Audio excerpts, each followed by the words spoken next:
This next segment came about because I found, as probably many of you did, that lots of people didn't know what to say when they were confronted with or perhaps overheard the sexist or racist or homophobic or inappropriate comment. Often they would come back and say, oh, I should have said something. I didn't know what to say. I was embarrassed. Or there's all my friends standing around. Often it's in social situations. And I'm a big believer that you shouldn't let those comments slide, because the cumulative effect of those comments do make a difference. But people have to decide how they want to respond. Is it humorous? Is it direct? Is it engaging? And that varies a lot. So Chris Martin and I decided we would try to put on something that we hope will be a little humorous as well as a little informative and maybe give you some ideas about what do you say. So first I'd like to welcome our contestants. Where's our fourth? Thank you. We have Brazen Betty. We have Cut Up Craig, and please you'll have to squeeze in behind our little signs here. We have Cut Up Craig. Anything Adele. And Sensible Sharon, and I know they're going to be very competitive about this, so you'll have to root for your favorite. And finally, are you okay over there, Susan? Sharon? Susan, Sensible Susan. Finally, last but not least, our fantastic MC, what do you say, Wilma? So, hey, what do you say?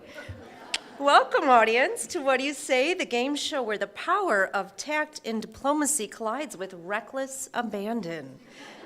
You've already met our contestants. Can we give them a round of applause? Excellent. Well, one contestant will choose a scenario, a prompt from the game board, and the other contestants will offer up their responses, their what do you says. I will kick off the show by choosing the first one. So here's our board. All right, let's start with holidays for 100. You go to your cousin's holiday party. Your aunt, who you're really fond of, asks your cousin, so you aren't one of those Me Too'ers we've all been hearing about, are you? That's a bit of a sticky situation. What do you say, Betty? We'll start with you. Hell yeah, I'm a Me Too'er. Half of my friends have had some kind of assault. You trying to tell me you don't know anyone who has? Craig? Auntie, I am a Me Too, a Me 3, and 4 anybody that has ever suffered any sort of assault. Now, if they start coming after you, I would be on them like white on rice. All right, Craig. And Adele? Huh? I'm sorry, am I a who? Your aunt, she's how old again? Has she missed the last century or so? Well, how about you, Susan? I'd say I am a Me Too supporter. Did you know that in America, every 98 seconds, someone, man, woman, child, is sexually assaulted? I think it's so important for victims to speak up. Don't you? Yes. Okay, Susan, will you pick the next category, please? Sure. Let's do family and friends for 100. All right, family and friends for 100. Great. You're driving your teenage son and his friend to school one morning, and you overhear your friends say, "Yeah, that was so gay." What do you say, Betty? Not in my car. You're gonna walk your butt to school from now on. All right. Craig? You must be talking about my brother Dave and his partner Dennis's wedding. That was so gay! Oh my gosh! Best wedding ever. What'd you think? Adele? I might say that, well, gay is happy, right? So, that's cool. What's wrong with that? Susan? I'd ask them, hey guys, why do you use that expression? You know that's so gay, tell me about it. Open that conversation up. Fine, Adele, your pick. Let's try sports for 100. All right, sports for 100. You leave work to go watch your son's soccer match. Happy to finally make it on time, you sidle up to the other parents to see who's there. The boys are tearing around the field. Coach Ben thinks he's muttering to himself, but as he jogs by, he can be heard by everyone. Brandon, stop running like a girl for Pete's sake. What do you say, Betty? Hey, Coach Ben! I'm raising kids for the 21st century. Like, where women are equal? What a jerk. He's not gonna last a season. He better be fired. I mean, do you tell Mia Hamm she should run like a girl? Craig?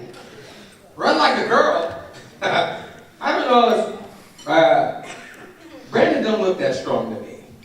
He's a nice kid, but I don't think he has that power in him. My sister could outrun him. Well, maybe if he put on some lipstick. No, second thought. Do your best, Brandon. Adele? Well, I've never heard that term, so it's probably not right. I should say something to the coach. Would he say that if that was a girls' soccer team? You know? Where does he get these old-fashioned expressions anyway? Susan? Well, first I talked to the people around me.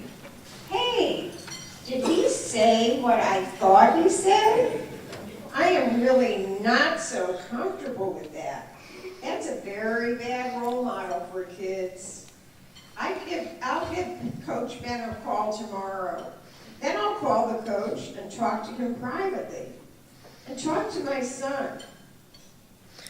Those kinds of comments really have a big impact. Can't let them slide, you know. Craig, your pick. I'll take work for 100. All right. It's 6 p.m. Carlos and Steve and all their office mates are still at work finishing up a big project. But Carlos really needs to leave. His wife has a meeting tonight and he's got to get home to watch their young daughter. Steve's response? Whoa, give up your man card already, bro? No way I'd do that.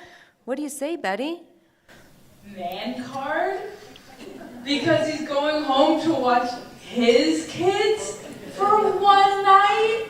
Because his wife probably takes care of her every other night.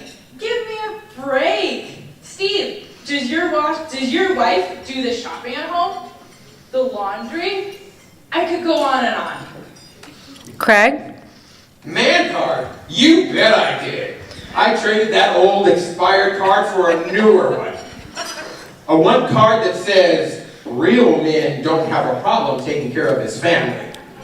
My man card is like a new exclusive Visa Platinum American Express card. It's everywhere you would want to be. And not everyone can get one.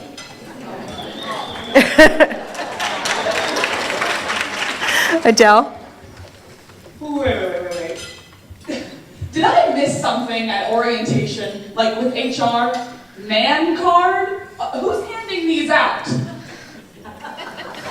This is not fair. And Susan? Well, Steve, did you know that kids who grow up with a father involved are far more likely to be of higher intelligence, physically healthier, get better grades, and have fewer problems as teenagers? Sounds to me like Carlos is definitely a real man on this one. All right. This one's your pick, Betty. Let's go with work for 200. All right, work for 200. You've just finished a committee meeting. You're leaving with your good friend Rob, who pauses to say, you know, Jenny would be much more effective if she'd act a little more feminine. What do you say, Betty? Act more feminine? You mean like shut up and defer to less competent men? There's an approach. And Greg? Oh my God. Act more feminine, like batting her eyelashes and crossing her legs more and a short skirt. Yes, definitely a short skirt. You gonna tell her? And while you're at it, why don't you tell the guys in accounting to act more feminine? I would love to hear their rendition of I'm Every Woman. Adele? Act more feminine. I don't understand. Like what exactly should she do? This will be useful. Can you be more specific, Rob? Thanks, Adele. We definitely need to hear more from Rob on that. Susan? Well, I'd say, gee, Rob, I'm surprised to hear you say that. I thought Jenny made her points very clearly. She certainly knows her stuff. I'm thrilled she's on our committee this year. Susan, your pick this time. I'll go back to sports for 200. All right, sports for 200. Everyone's just come over to see the big championship game on TV, but a star player was just arrested for sexual assault and can't play. Your friend Marshawn looks it up and tells everyone, come on, man, this was before college. He was just a kid. What's the big deal? Kieran agrees. Yep, boys will be boys, that's for sure. Nothing new here. What do you say? He isn't a boy. Unless he still shits his pants, that excuse doesn't work for me. Craig? I'd say, hey Marshawn, when did we start equating having a penis with the inability to operate as a compassionate and decent human? Well, we know two things for sure. One, not all boys sexually harass and assault women. And two, that boy will be sitting and won't be playing today. And Dal? Well, boys grow up, right? Or at least they're supposed to. I mean, right? Susan? I'd say sports figures need to be responsible for their behavior like everybody else. Just because he's now famous and making lots of money and has a beautiful family does not absolve him from sexual assault in the past. He has to take responsibility. Betty, it's your pick. I'll do fashion for 200. Fashion for 200, let's do it. LaTanya is in the office kitchen one morning when she runs into a coworker, Greg. She's grabbing some coffee only to hear Greg say, wow, Ton, I never knew you could dress up so well. I really like that dress. Now, if you would just pair it with a smile. Betty, what do you say? Do you tell your CEO, Steve, how he should dress? It's not my job to look good for you and smile. Not after that crappy job you did on the last project. Craig? Well, I'd probably smile more if simple-minded people wouldn't compliment my clothing as opposed to my working character. By the way, you look nice. Now, if you would just pair that with some manliness and some character, have a nice day there. Adele? Well, I guess that is a nice comment. Like if the dress is new. But, I mean, should I be smiling? I have a lot of work to do. I don't think I quite get it. Yeah, okay. And Susan? Well, Greg needs to know that commenting on a woman's attire is not always appropriate. It just reinforces cultural stereotypes that women's primary function is to look good for men. And telling women to smile is really benevolent sexism. It's supposed to be a compliment, but it really just denies women's feelings to make men feel better. I bet I could help Greg find other things to say if he wants to be friendly. I bet you could help, Susan. We have time for one more. Craig, your pick. Friends and family for 200, please. All right. Your mom's friend Terry is visiting with her. As you come into the room, you can't help overhear her saying, sure, I support women, but I'm not one of those feminists. Heaven no, are you? What do you say? Hell yeah, I am. Feminists say that gender should be equal. Of course I'm a feminist. My equipment is just different. A feminist? Well, yes. Of course I'm a feminist. Why wouldn't I be? Equality is good for everyone. You bet. I'm a feminist. Of course I'm a feminist. More equal societies have even lower crime. feminists.